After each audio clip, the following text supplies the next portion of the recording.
Ал Қанат, қош келдің. Қош көрдік. Қош келдің. Біз сені Қанат аман екенді білеміз, бірақ кім екенді білмейміз. Қайда жүрсің, кіммен жүрсің, не істеп жүрсің. Бірақ әйтеуір бір үлкен жобалар, жарқ еткен жобалардың басында Қанат жүр деген енді ақпарат білеміз ғой. Енді өзің тарқатып айтсаң, сен бір күн Қазмедианың ішінде жүресің, бір күн Ерке Есмаханның, мен шартты түрде айтып жатырмын, Ерке Есмаханның қасында жүресің, концертін ұйымдастырып. Кім жалпы Ақтөбеде Қанат аманның орны қайда? Мен 5 жылға жуық осы қазір Ақтөбе қаласындамын. Ақтөбе қаласындағы ірі ауқымды жаңа леппен келетін, бұрын соңды болмаған жобалардың басы-қасында жүретінім рас, әрине. Бір дүниені бастаған кезде жалпы мен продюсерліктемін. Продюсерлік дегенде бізде көп халықтың түсінігінде әншінің продюсері деген ғана түсінік бар да. Ал негізі продюсирование деген ол өте үлкен ауқымды жұмыс. Ол белгілі бір жобаны продюсерлік ету, белгілі бір әншіні продюсерлік ету. Жобаның өзінде бірнеше продюсерлер болады. Атқарушы продюсер, генеральный продюсер деген сияқты. Мен қазіргі таңда енді Астана, Алматы қалаларында ірі тұлғалардың қасында қызмет жасағаннан кейін Ақтөбеге келіп өзім сондай жобаларды неге жасамасқа деп продюсерлік етіп жүрмін. Сонымен қатар кейбір жобаларда өзім режиссерлік қызметінде атқарам, өйткені шетелде көп болам, көрем, өйткені біздің өңірдегі кейбір режиссерлардың креативті ойлауы сәл бір енді нашар деп айтпай қояйын, бірақ енді бір қалыпты болып қалып жатады. Сондықтан кейбір кезде өзімнің араласып кетіп жататын уақыттарым да болады. Оның бір мысалы, осыдан 4 жыл бұрын Ақтөбе қаласының туған күнінде ең бірінші рет өзім режиссер болып шыққам. Қандай жоба ол сен режиссерлық? Режиссерлық дегенде Ақтөбе қаласының туған күнде мына өзіміздің площадьта өтетін концертный 70-80 мың адам жиналатын жобада жаңаша көзқараспен сахна, эскизі бар, сценографиясы бар деген сияқты, қойылым бар, хореография, свет, постановка. Ол жерде өте көп жұмыс бар. Сол ең бірінші менің режиссер болып жұмыс істеп шыққан жобам. Мына жалпы өзіңіз жаңа айтып жатсыз да басында экономист мамандығын бітірдім деп жатсыз. Мына продюсерлік жолға келуде қайдан тәжірибе жинадыңыз, қай жерден үйрендіңіз немесе? Жалпы менің бітірген мамандығым бірінші мемлекеттік және жергілікті басқару. Екінші бітірген мамандығым ол құқықтану мамандығы. Магистр, менде экономика ғылымдарының магистрымын. Бірақ осыны бітіргеннен кейін мені Ләйла Сұлтанқызы, Жан Мұқанов секілді кісілер Астана қаласында Қазмедиаға мені жұмысқа шақырған болатын. Оқуымды тәмамдағаннан кейін бірден еш ойланбастан Астанаға барып көрейін деп, телевидение саласында Сәлем Қазақстан, Әйел бақыты, Сәлем ұлы дала деген секілді жобаларда ең бірінші мен негізі координатор болып бастадым. Қазмедиа барған кезде координатор, келген қонақтарды күтіп алу, және де жаңағыдай уақытылы осындай эфирге уақытында келу, хабарласу деген секілді. Ләйла ханым менің бір потенциалымды көрді ма, бірден үлкен жобаларға продюсер қылып, атқарушы продюсер қылып тағайындап, содан бері сенім білдіргеніне көп рахмет. Енді бірінші опытым менің солай болды. Ал телевидениедағы менің ең үлкен ауқымды жобам ол хабар арнасындағы балалар Евровидениесі. Қазақстанда тұңғыш рет франшизаны алып, жалпы Евровидениеға қатысуға рұқсат етіліп, жаңа хабар агенттігі франшизаны алғаннан кейін сол жобаның атқарушы продюсері болып қызмет еттім. Алматы халық аренада өткен болатын. Бірінші жеңімпазы ол байқаудың Данелия Тулешева болған. Солай опыттар келді.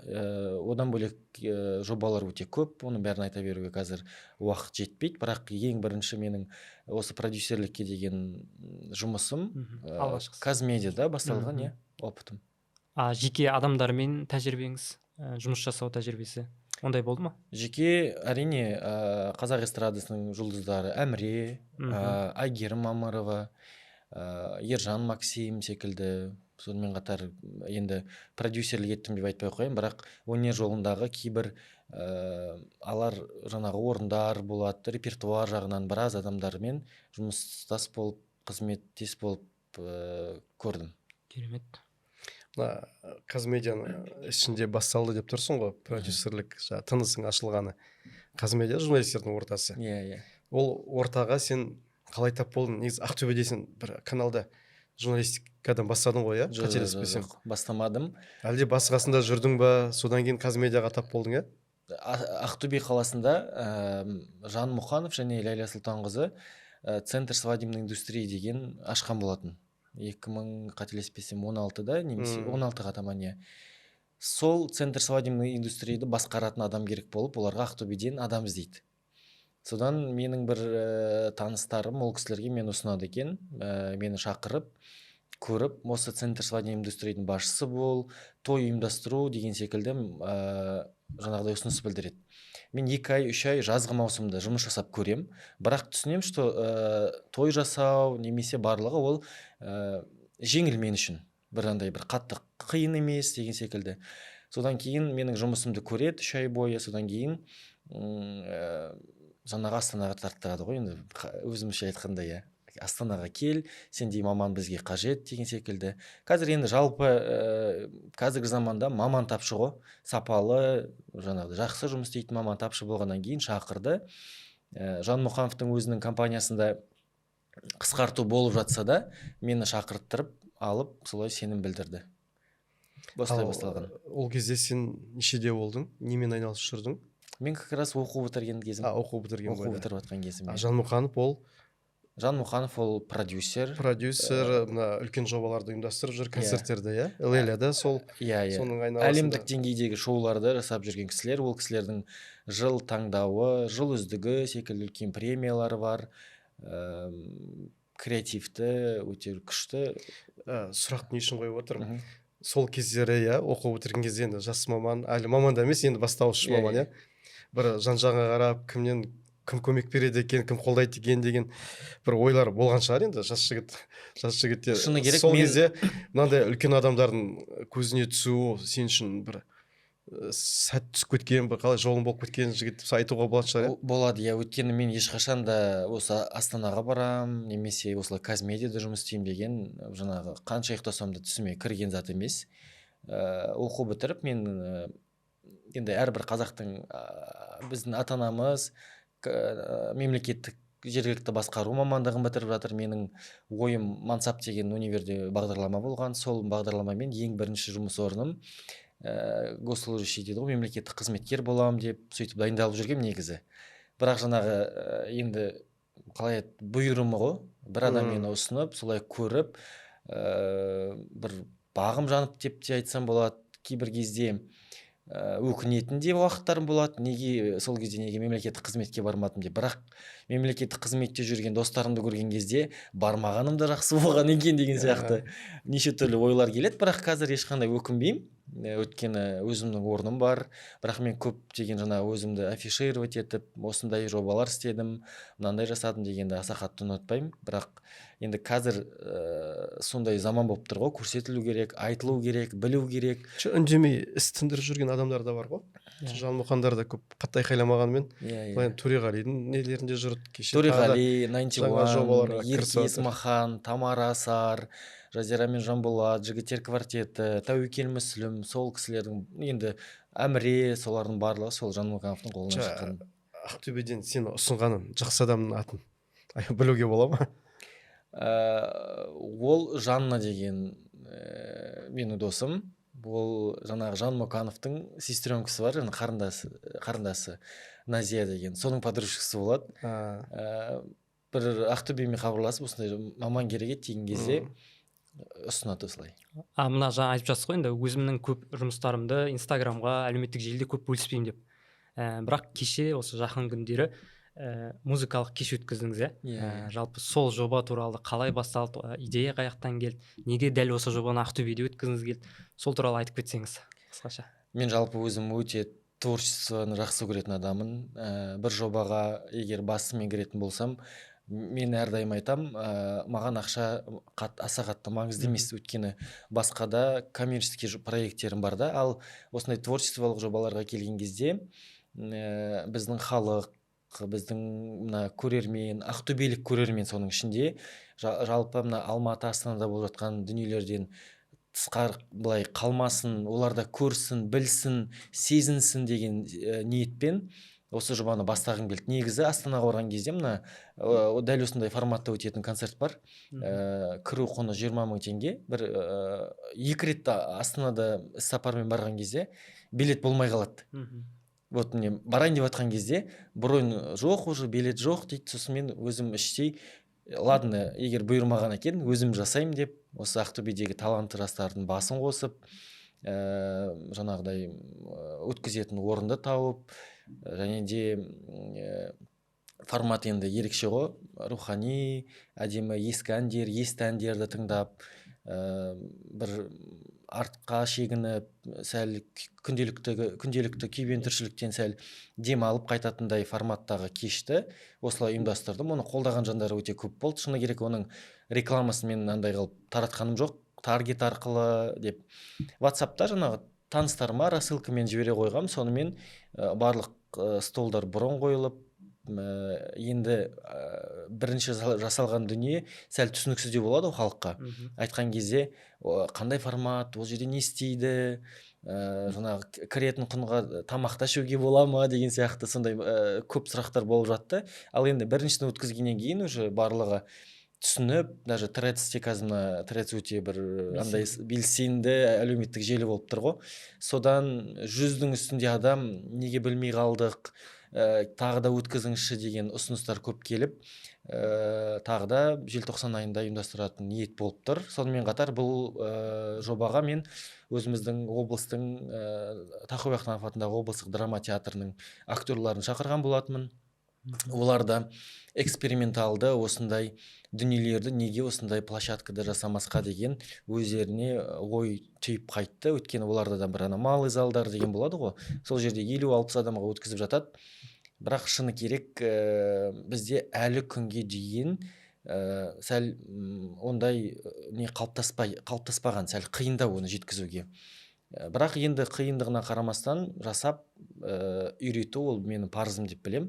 Бұл алғашқы рет болды ма, әлде бұған дейін дәл сол топ поэтикалық кештер ұйымдастырды ма, поэзиялық? Ондай кештер өткен жоқ. Просто жай ғана ол топтың жаңағы бір 10 минут, 15 минуттық жаңағыдай мейрамханаларда өнер көрсетіп жүрді. Ал осындай форматта, концерттік формат деп айтайыншы.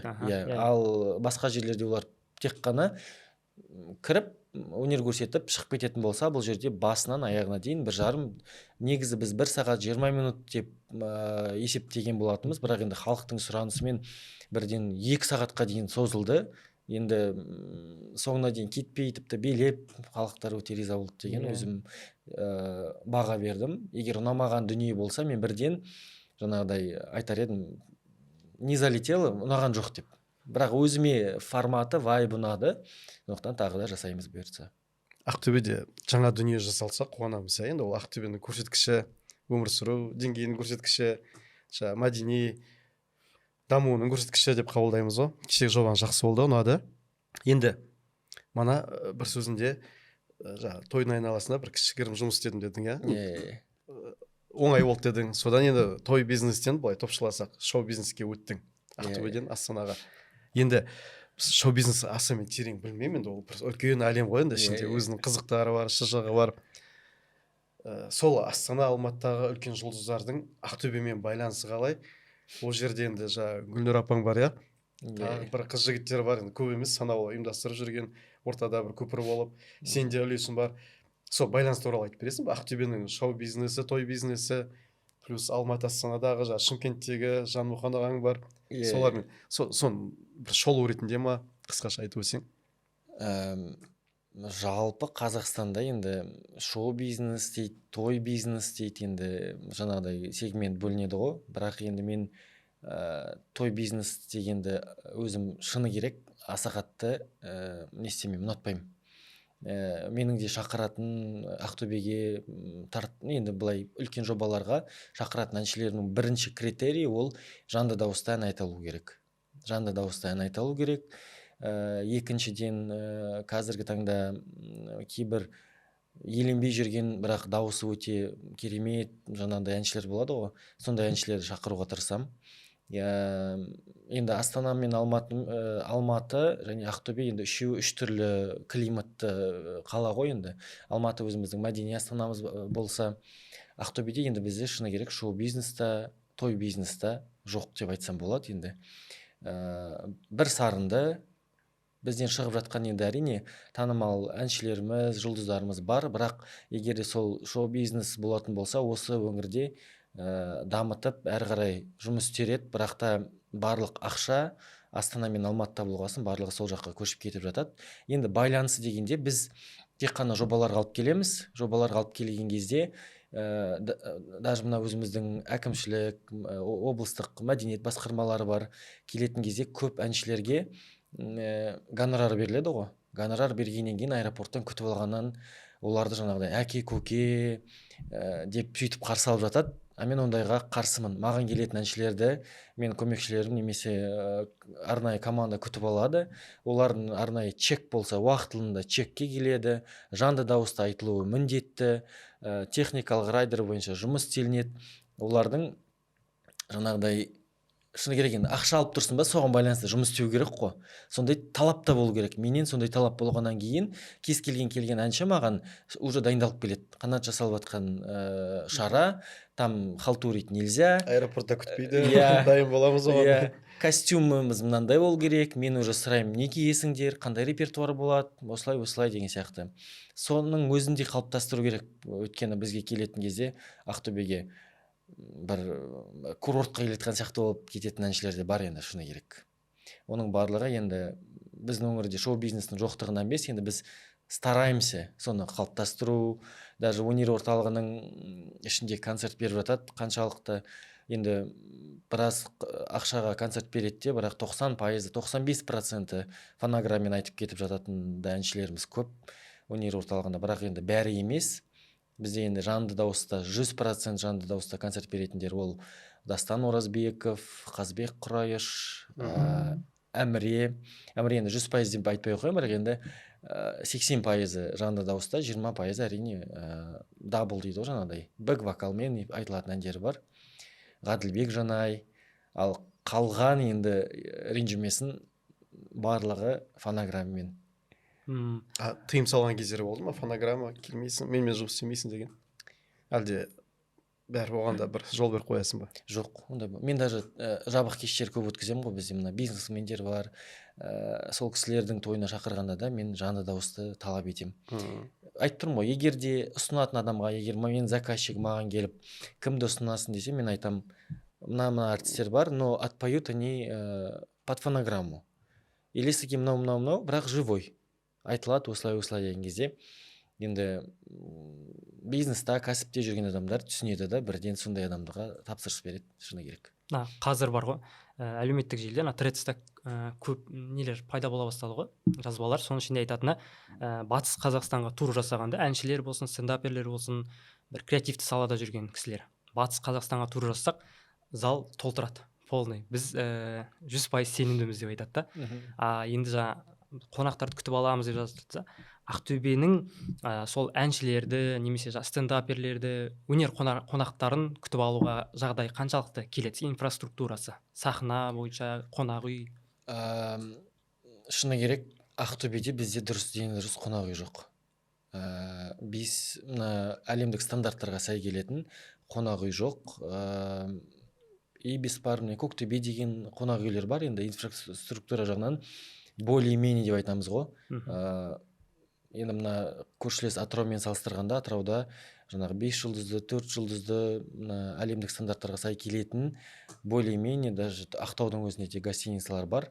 Инфрақұрылым енді тек қана өнер орталығы ғой. Енді өнер орталығының шыны керек акустикасы өте нашар. Қанша жерден ол жерде қымбат аппаратура, свет барлығы тұрғанымен көптеген музыканттар келген кезде өте қатты қиналады. Өйткені басынан құрылған кезде звукқа қатты мән берілмеген бе, білмеймін. Жанды дауыста ән айту өте қиын ол жерлерде. Енді біздің батыста стендаперлер бар, әншілер бар деп жатсыз, олардың көбісі Ақтөбе, батыс Қазақстанға келген кезде көп енді полный аншлаг жинайды дейсің, өйткені мен түсінігімше халықта қазір сондай дүниелерге аш дейді ғой. По большей части көргісі келеді, білгісі келеді, қазіргі трендтерден қалғысы келмейді, солай деп ойлаймын. Өйткені мына Қостанайда концерт беретіндер бар, өзіміздің мына солтүстік жақта концерт беретіндерге ондай аудитория жиналмайды. Иә, қиындау. Себебі ана Ғайызхан Шекербеков Павлодарға бірінші рет жасаймын деп жатырмын дейді, концертті сөйтіп жазып қойған. Ол айтады, әзірге билеттер өтпей жатыр, солдаут жоқ, сондықтан шамалы қорқынышты дейді да. Мен сұрағым келген сол ғой, себебі бұл біздің креативті индустрияға әсер ете ма деп, өңірдегі. Себебі бізде Ақтөбеде жұлдыздардың шоғыры көп шығып жатыр ғой, мысалы Калифорния қаракесек осы. Жоқ, енді креативный индустрияны тек қана әртістермен шектеуге болмайды. Креативный индустрия деген өте ауқымды, өте спектрі жан-жақты ол ұғым. Мен бұл саланы зерттеп жүргеніме 2 жылдан асып кетті. Сингапурға дейін, Малайзия, Индонезия, өте осы спектр өте қатты дамып кеткен мемлекеттерге барып барлығын зерттеп жүрмін, қарап жүрмін. Біздің Қазақстанда креативный индустрияның шегі сол шоу-бизнеспен қалып қойғанда, ол жерде бізде тамақ та бар, суретшілер де бар, қолөнер шеберлері де бар, өте көп қой енді. Қазір таңда Ақтөбе қаласында осы креативный индустрияны дамытудың бір нелерін іздестіріп қарап жатырмын, бірақ енді үкіметтен қолдау болмағасын. Үкіметтен енді министрлік тарапынан бір департамент ашылды, креативный индустрия деп. Ашылғанына қателеспесем 1,5 жылдан асып кетті. Біздің управлениеде шақырады, бірақ өздерінің мысалы конституцияның өзінің баптары бар ғой, мысалға тіл деген сияқты, оның да өзінің нелері әзір жоқ.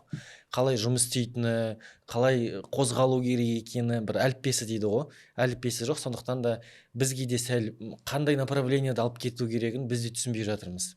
Сондықтан бізде қазір мына креативный индустрияны шоу-бизнеспен шектемеу керек. Бұл жерде мына Атыраубаев сияқты бар, Ақтөбеде жаңағы қолөнер шебері бар, Күнкей Сабина деген бар, мысалға шетелде Миланда, Францияда өнер көрсетіп жүрген, костюмдары өте керемет, қазақы киімдерін нақышпен көрсетіп жүрген спортсмендер де бар.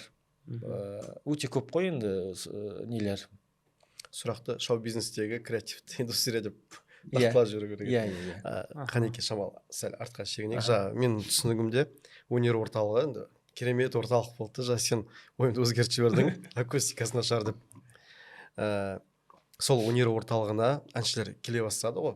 Ақтөбеде бір неше жылдан бері алғашқы, жалпы Ақтөбенің тарихындағы алғашқы дұрыс зал деген ойлар айтып жүрді. Майра Ілиясованың аузынан естідік, Мақпал Жүнісованың аузынан естідік.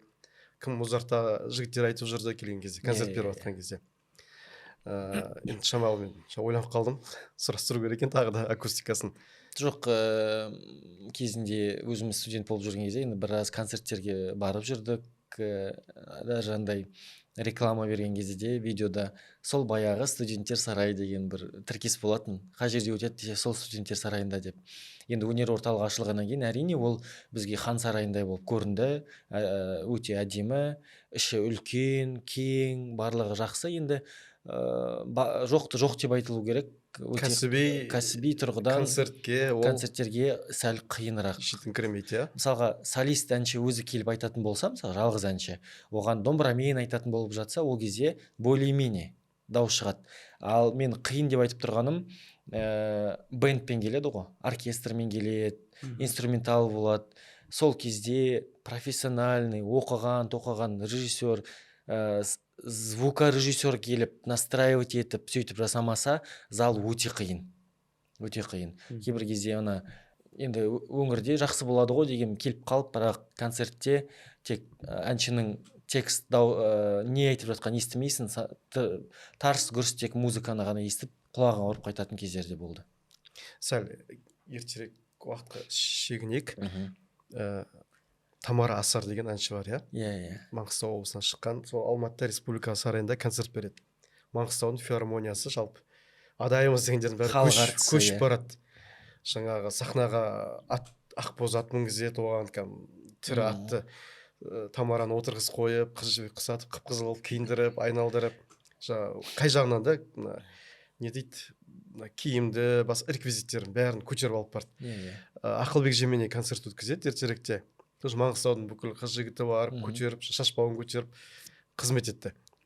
Енді Ақтөбеден республика сарайында мен концерттерді журналист болғаннан кейін де қарап жүреміз ғой, Иә, зерттеп. кімдер қалай беріп жатыр деп.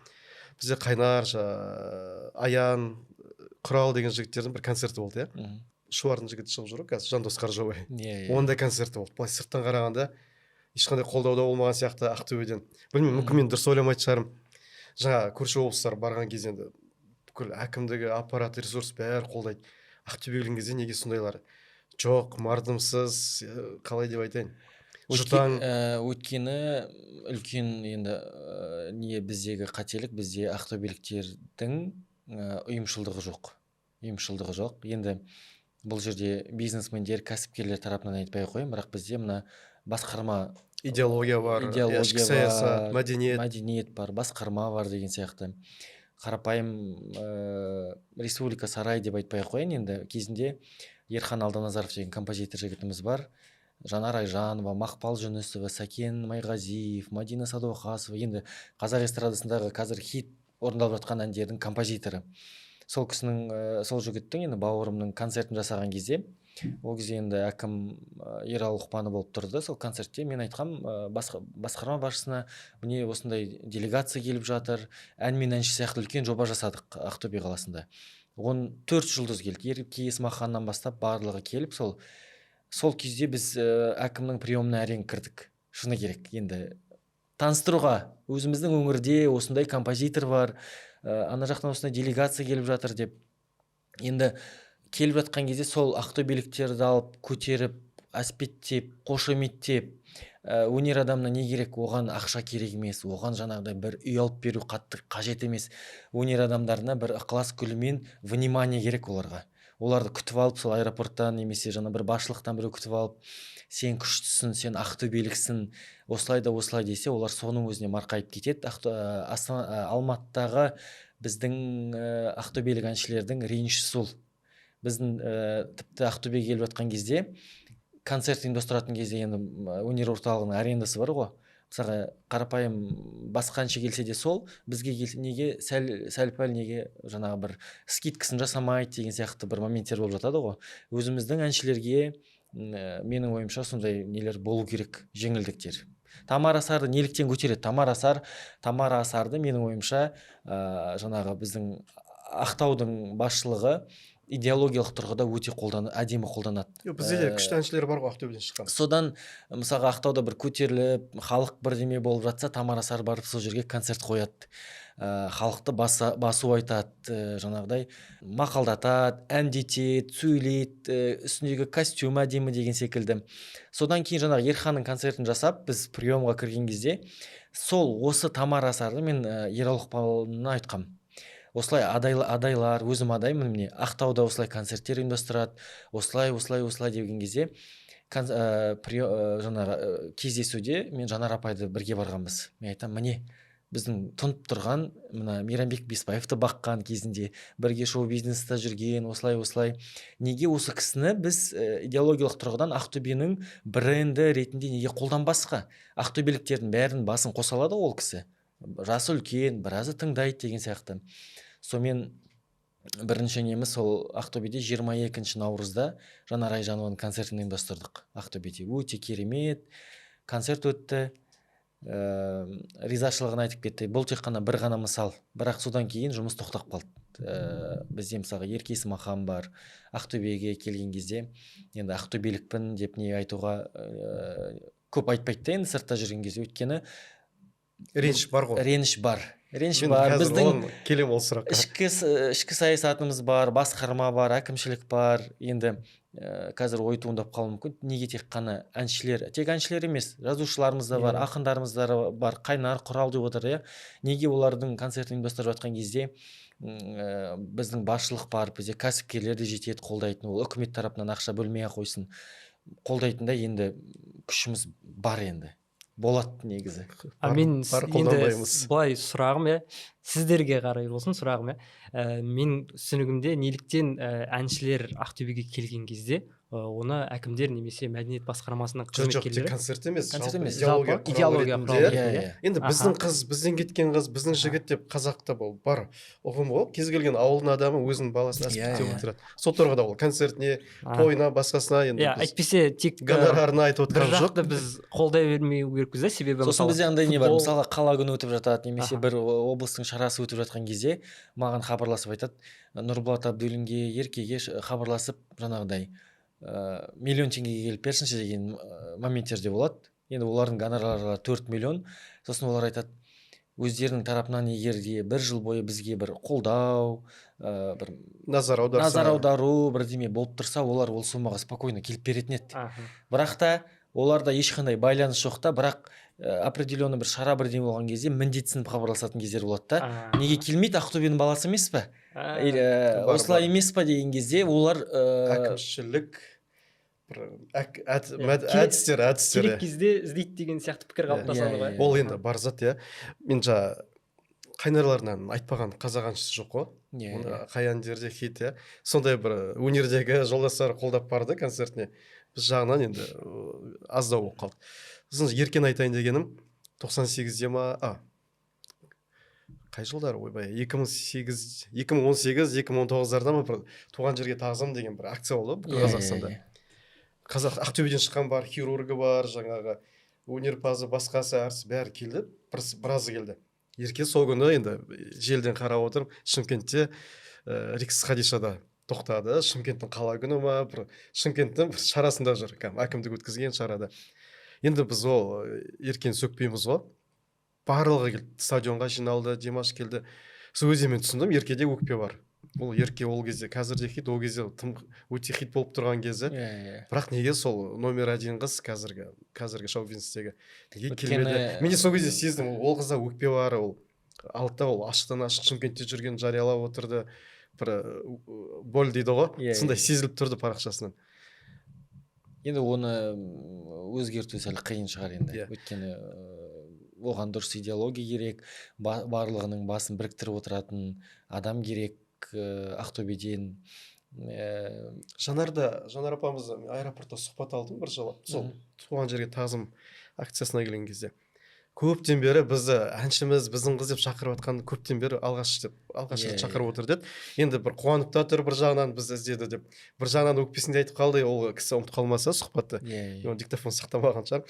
Сосын осы 1-2 жылда Мақпал Жүнісова келді Ақтөбеге. Өнер орталығына концертін қойды, жұртты күлдірді, жылатты. Көптен бері келгені, ол кісінің де концертін мен ұйымдастырамын деп біраз ұсыныс білдірген, бірақ именно Ақтөбеге бармаймын деп бір позициясы болды, бірақ өзгертіп келді. Сосын 2 ән айтады, 10-15 минут сұхбат береді. Жаңағы жолдасын айтты, қызын айтты, өмірін, қиындығын, қызық кездерін бәрін айтып келді де. Ақтөбенің бір жігітін көтеріп тастады. Ақтөбенің сексеуілдің жігітін. Соны ән айттым деп, мамаларын шығарды. Сосын айтайын деген ана жерде соңында бір мынандай казус болды. Жаңа концерт бітіп жатыр дейді, бір гүл берем деп бір құлағыма сыбырлап кетті. Әкімдердің атынан гүл келеді деп жатыр еді. Концерт бітті, қайда берсеңдер тезірек беріңдер, концерт бітеді дейді. Гүл жоқ. Соны өзінің еріп келген жігіттер бар, қасында Шымкенттен келген ұйымдастырушы жігіттер. За кулисами дейді, кіріп гүлді алып шықты. Енді бір ыңғайсыз жағдай болып қалды, көрермен де ұялып қалды, әнші де біртүрлі болып қалды. Бір бері деп жіберді ана жақтан, әкімнің атынан гүл беріңдер әншіге деп. Оны мәдениет басқармасы жеткізе алмады ма, әлде білмеймін, гүлді қойып кеткен ана жерге. Содан ақ бізде жаңағы енді басқа әншілерді айтпай-ақ қойын, Мақпал келсе, Роза келсе, енді ол халық әртістері сөйтіп жатса, бер жағындағыларға енді ешқандай өкпе жоқ. Оларды концертке паркта жүрген жоқ, енді Мақпалға анамды ертіп алып барғам. Сол кезде бәрі үлкен адамдар айтады, Құдай-ай, мына гүлді неге бергесін соңына дейін әкеп бермейді екен қолына деп. Сондай бір күлкілі ма, ыңғайсыз жағдайлар болып қалған кез болды. Содан ақ біздің әкімдіктің, ішкі саясаттың, мәдениет басқармасының жақсы үлкен жас әншілерге, үлкен әншілерге, үлкен орны бар әншілерге қарым-қатынасын бағамдай беруге болады деймін да. Ал қазір енді болашақ жоспарларыңызда осы продюсерлік деп жатсыз ғой. Сұрағым келгені өте тренд болып жатыр ғой. Кино продюсерлікті қатар алып көру ойыңызда жоқ па? Кино түсіру деген мен ойымда болған. 4-5 жыл бұрын ақтөбелік өзіміздің Құралай Нарбекова менің досым. Сол біз Астанада қызметте жүрген кезде Құралаймен жұмыстас болдық. Содан кейін Құралай айтқан, Қанат, сен сол салада жүрсің ба, жүре берші, киноға жақындамай ақ қойшы деді ғой маған. Қасында жүріп интригаларын, жаңағы енді қанша касса жинап жатыр дегенмен қанша стресс моменттер бар. Құралай Нарбековаға айтқам, неге Ақтөбе қаласында кино түсірмейсің деп. Сосын ол айтқан, техникалық жағынан сәл қымбат шығады Ақтөбеден деп. Креативті жобалардың бірі ретінде жалпы Ақтөбеге жабық көрсетілімді де алып келген мен. Құралай Нарбекованың «Вакцина от коррупции» және «Брат или брак» деген киносын, ол кезде қалада замакім болып Айдарханова Күлпаршын отырған. Сол кісіге мен приемға жазылып айтқам, неге осындай мероприятие шара ұйымдастырмасқа, халық неге жабық көрсетілімнің не екенін көрмеске. Енді біздің орта бар ғой енді Ақтөбедегі, СМИ бар деген сияқты. Содан Ақтөбенің 150 жылдығында сол кезде Дариға Бадықова бар, Құралай Нарбекова, 10 шақты әртіс келіп, мына біздің кинотеатрда жабық көрсетілім ұйымдастырғанбыз. Енді содан кино сферасымен уже білгеннен кейін ол сфераға деген нем кетіп қалды енді, фокусым. Өйткені Құралай енді ең бірінші түсірген адамның бірі ғой енді. Бірі Нұрлан Қоянбаев болсақ, қыздардан Құралай Нарбекова. Содан кейін мен қиыншылықтарын көргеннен кейін қоя салдым. Киноға жоқ, Жоқ, иә. Бірақ енді инвесторлар болып жатса, идеялар бар, түсіруге болады. Менің всегда арманым Ақтөбе қаласында кино түсірілу. Ол Ақтөбе туралы болу міндет емес. Киноның ішінде Ақтөбенің локациялары, Ақтөбенің аэропорты, Ақтөбенің стадионы көрінсе де, ол біздің өңірге деген бір скрытый пиар ғой енді. Иә, біраз пайдасы болар еді. Шымкент менің махаббатым деймін, бір сериал бар, Хабар арнасында Камчат Жолдыбаева түсірілген сериал. Барлық сен айтып отырсың ғой, аэропорты, вокзалы, әдемі жерін бәрін көрсеткен. Сосын Қызылордада бір кино түсірді. Шетелден келеді жігіт. Қазақша білмейді, қазақша үйреніп жүр ма, бірақ анау түпкі мақсаты Қызылорданың әдемі жерлерін көрсетіп шығу. Бір ой болған Ақтөбеде осындай кино түссе деген. Бізде Жанар Айжанова апамызбен бір ой болған. Ол кісінің жаңа «Аппақ келін» деген киносы бар ғой. Соның франшизасын алып Ақтөбеде түсірсек. Ол кісі енді ақтөбелік болғаннан кейін Алматыда тұрады ғой. Төркіндетіп Ақтөбеге келеді деген сәл бізде андай бір ой болды да. Төркіндетіп Алматыдан машинамен келеді. Соның қасында Қанат Әжапаров бар. Ақтөбеге келіп, Ақтөбедегі біздің салт дәстүріміз бар ғой енді. Келін мен ене арасындағы қазіргі ұмытылып баратқан деген сияқты. Енді тоже инвесторлар тарапынан ойлау не аз болды да енді. Содан кейін қоя салдық олында. Негізі кино көз алдыма елестеп кетті. Көз алдыма елестеп кетті. Шалқарға шетір қыздан шыққан кезде, шетір қызға барып жатса, құмның арасымен, жол жоқ жерлермен. Жоқ, өте енді ол готовый проект қой, «Аппақ келін» деген уже жаңа киносы да бар, актерлар да танымал деген сияқты. Ал мына қазіргі енді өзіңіз қарап жүрсіз, өңірдегі, Ақтөбе өңіріндегі креативті индустрия дейік, соған қалай баға бересіз? Субъективті пікіріңіз. Креативті индустрия деген дамуын дейік, қалай дамуы әзірге 0. Әзірге 0, енді оны жоқ затты бар деп айта алмаймын. Жаңағыдай, я люблю говорить вещи своими именами дейді ғой. Әкімдіктің жиналысына бару керек. Ана жерде есеп береді ғой. Баяндамада дейтін әдемі сөздер бар. Сол жерден сұра осыны.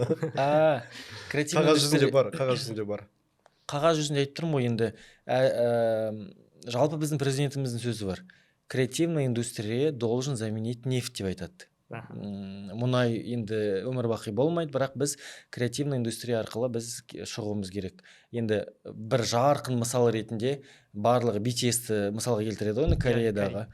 BTS-ті келтіреді, қаншама миллиард сум алып келіп жатыр. Ал жалпы Қазақстанда кешегі J.Lo-ның концерті, одан кейін өткен Black Eyed Peas, солардың концерттерінің барлығы енді креативті индустрияның Астана, Алматыда барын біз көріп жатырмыз. Және әншілердің тарапынан да креативті индустрия арқылы жаңағы Иманбек бар, Димаш бар, ондай мысалдар көп. Но қазіргі таңда енді Ақтөбеде ондай креативті индустрияның не екенін әлі басшылық өзі түсінбейді. не екенін, қандай структураға жұмыс істеу керек, қай жерге акцент қою керек екенін білмейді. Егер де өздерінің тарапынан жаңағы айтып тұрғандай әліппесі болмаса, оған келген адамға олар ешқандай жауап бере алмайды. Креативный индустрия дамып жатыр деп қазір айтатын болса, мен барып айтам, менде мынандай міне проект тұр, міне мына жоба 100 миллион пайда алып келеді, міне осындай уақыттан кейін деп барсам, беретін оларда қаражат жоқ бөлінген. Сондықтан жалпы біз креативный индустрия дамып жатыр деп, немесе даже есть зернышки деп те айта алмаймын. Айтып жатсыз ғой, Сингапурда бір шетелдерде болғанда сол саланы зерттедім деп. Сол жақтан бір алып келуге болатын пайдалы мысалдар бар ма сіздер? Лайфхактар мысалы айтуға болады. Аз бюджетпен де осылай жасауға болатын еді ғой деген секілді болса еді. Жоқ, бізде Ақтөбе талантты жастар өте көп. Талантты жастар көп. Тек қана ән емес, сурет салатын бір бала бар бізде. Тиктоктан көрдім да. Мен өзім подписка жасап, өзім бір проект ретінде миымда ойластырып жүрмін, қалай не істеуге болатын. Ол бала мына сотка деп отырып, ана аниме дейді ғой енді. Мультиктердің нелердің барлығын енді фантазиясы бешеный. Мен айтам, ана баланы мен продюсерлікке алып, немесе креативно сәл ақша құйып жіберетін болса, мына Қытайларда шығаратын футболкалар, немесе мына ежедневник, неше түрлі именной шығатын заттар бар ғой, соның барлығына патенттеп ол фото сала алады. Ол креативный индустрия, сол арқылы ол миллиондаған не ала алады, заказдар, компаниялармен жұмыс істей алады. Тот же самый Netflixке дейін шығып кетуге болады оның нелерін. Бірақ ең бірінші мен сол баламен кітап шығарып көргім келеді. Жас кішкентай балдарға комикс қылып шығарып көргіміз келеді. Ол да бір енді жасалмаған направление ғой. Направлениені көріп, сөйтіп істеп көруге болады. Енді Сингапур мен біздің Ақтөбені салыстыру сәл қиын, аз бюджетпен де. Өйткені кез келген проектке аз болсын, ол кіші болсын, оған вложение керек, оған уақыт керек, оған ресурсы керек. Мысалы, қазіргі өзінде подкаст жазып отырсыздар, оның өзінде арендасы бар, светі бар, уақыты бар, оның пиары бар, маркетингіне ақша салмайтын болсаң, одан ешқандай креативный индустриядан монетизация жасап, қайтадан ақша табады деген ол бос сөз. Оған онда неден арылуымыз керек. Мен осы 5 жылға дейін біраз жобаларым коммерциялық емес, көбіне жан рахат үшін жасалған жобалар болды да. Енді қазірден бастап, мен 26-тан бастап шештім, болды, таза коммерциялық жобалар болмаса, мен жаңағыдай кіріспеймін. Келе жатқан сияқтымыз ғой. Көп жұмысымызды біз сіз тастап жатырмыз. Өйткені мен айтам, қайырымдылық жасап болдым деймін. Бірде ойлайды екенбіз. Қайырымдылық жасап болдым, қазір уже коммерцияға. Өйткені бұрын имидж үшін жасайтын жобалар болды да. Мені білсін, танысын деген үшін, енді шыны керек. Білсінші мен осылай жасап атқаным деп. Қазір бәрі білет енді, қанат жасап атыр дейді. Бір сенімін келеді жобаға. Ол жоба өте жақсы өтеді, сапалы өтеді. Оған келетін состав дейді ғой, качественный составы да жақсы болады, қонақтары да жақсы болады, айтылар дүние де жақсы болады деген сияқты. Кеткен кезде адам комплексный бір оймен кетеді деген сондай нелер болады. Мына практикада продюсер мен жоба, жоба деп қараймыз ғой енді әншіні. Көп жағдайда емес шығар, кикілжің болып жатады. Мысалы мен Баянның, Алагөзованың киносынан көрдім, мюзиклда. Кино арқылы ол ішкі бойын жеткізеді. Біраз жобасына өкпесі бар екен, мен солай көрдім. Плакаттарын жыртады, суреттерін жыртады, сыра шашады, вино шашады деген. Сондай моменттер байқадым. Сосын қойшы бала қазір. Бір продюсерден кетті, екінші продюсерлер де өкпелі, бұл жігіт те өкпелі, бір арада келіспеушілік бар да. Бұл жерден де ана продюсер өз обалы жоқ, әнші дұрыс емес деген ой айтпаймын. Бұл қарым-қатынастарды реттеу механизмі қалай бізде қазір? Мына шетелде енді контрактке отырады, күйеуге тимейсің, бала тумайсың, тағы бір демейсің, ішпейсің, жүрмейсің деген шектеулер қойып тастайды. Бізде бар ма Қазақстанда? Бар шығар енді. Жоқ, ондай шектеулер әрине бар. Енді жеке сенің өзіңнің практикаңда бір сондай құжаттармен жаңа басын кесіп айтып отырсың ғой, тірі дауыспен айтуың керек, киіміне қараймын деп отырсың. Сол сияқты бір қағазға түскен қанмен жазылған бір құжаттар бар ма? Әрине, ондай кез келген даже бізде телевизионный жоба болғаннан кейін бізде эфирден шығатын әннің өзінің патенті бар ма, әншінің алдын ала өзі жауапты болып жаңағыдай қолхат қолхат қол қояды. договорлар қол қойылады, киетін киімі, әні енді шыны керек бұрын болған, қазір сәл енді бюджеттің жоқтығы ма, телевидение болсын, сахна болсын, сәл жұпыны болып бара жатыр.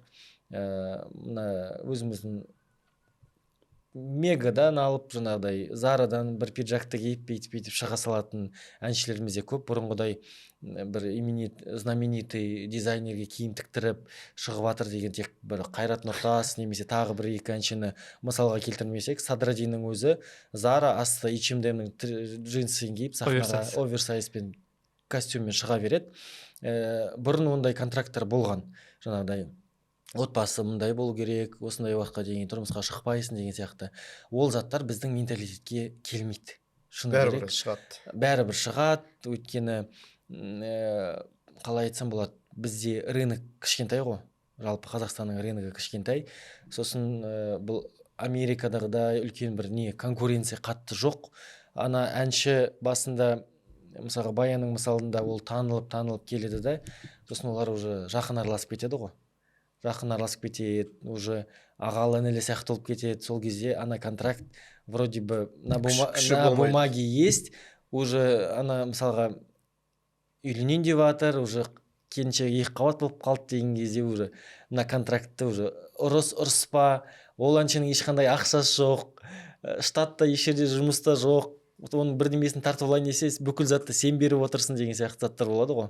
Тек қана жаңағыдай осылай кетіп қалып жататын мысалдар көп қой енді.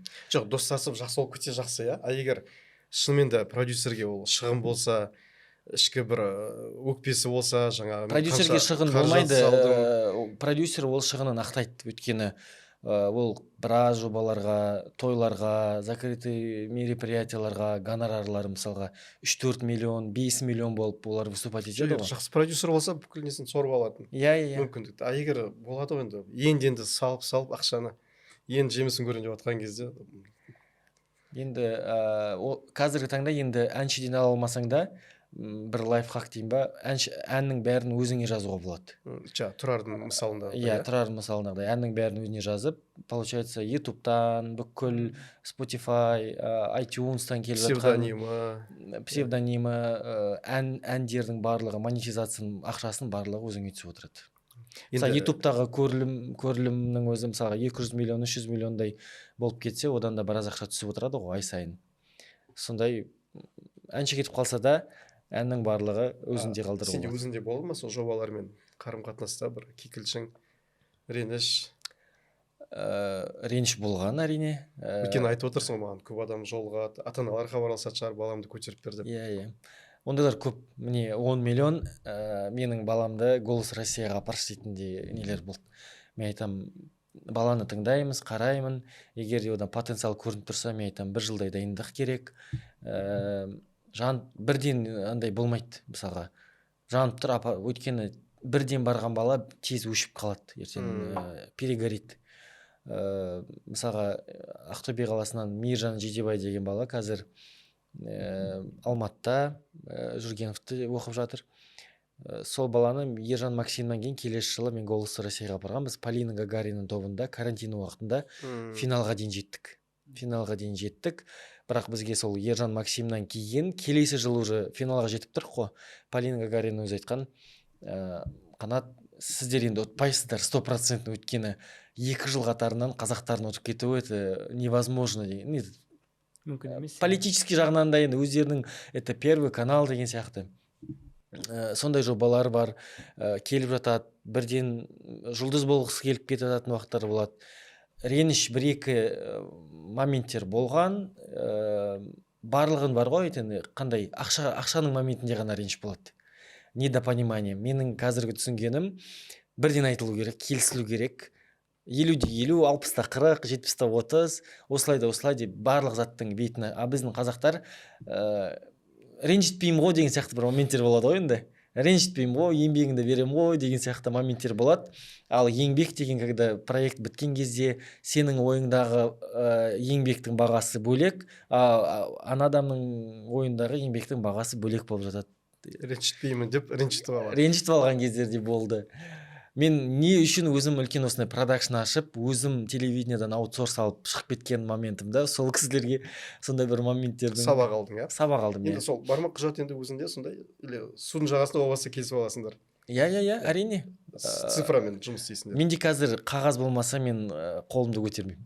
Бірінші менде договор прописаны, аванс Сол ғой, мен төленбесе, енді сен Ақтөбеде жүрсің, аванс сол жақтарың төленбесе, түгенде қойдың ба деп сол әрине. соны сұрағым келіп отыр. Өйткені өзім юриспруденцияны, госмесуправление, экономиканы бітіргеннен кейін сметалық құжаттық жақтарын, договор барлығын өзім қараймын. Проектті жасап отырсам да барлығын есептеп, біліп, есеп қисабын жасап отырамын.